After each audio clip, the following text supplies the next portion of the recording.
Ito po, makikita nyo sa original na motor, mababasa yung mga letrang NSK. Ayan. NSK, kita yan dyan. So, number niya, ayan.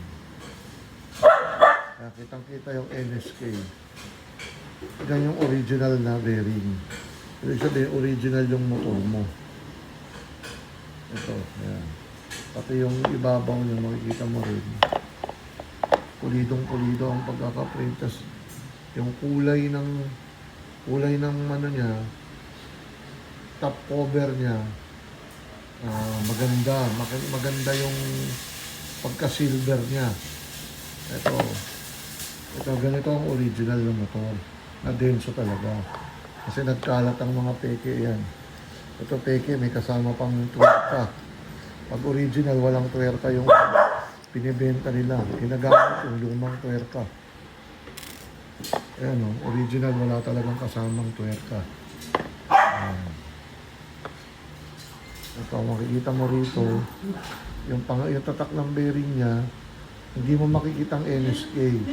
Ayan, wala siyang NSK, hindi siya Japan, hindi bearing ng Japan.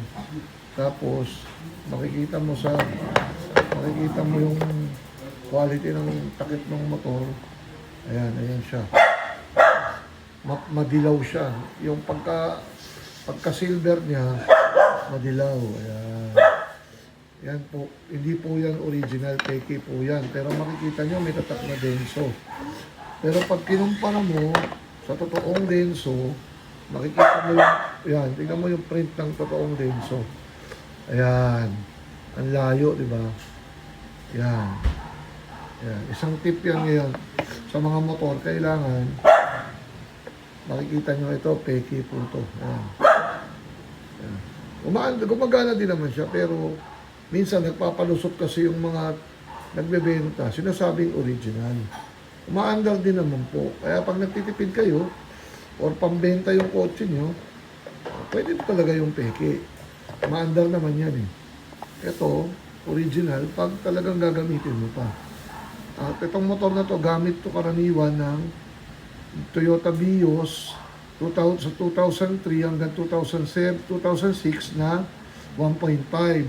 Tapos pag 2008 hanggang 2013 kahit 1.3 o 1.5, ito yung motor niya. Minsan ginagamit din po ito ng Toyota Camry. At pwede rin po siyang gamitin ngayon sa modelong Avanza.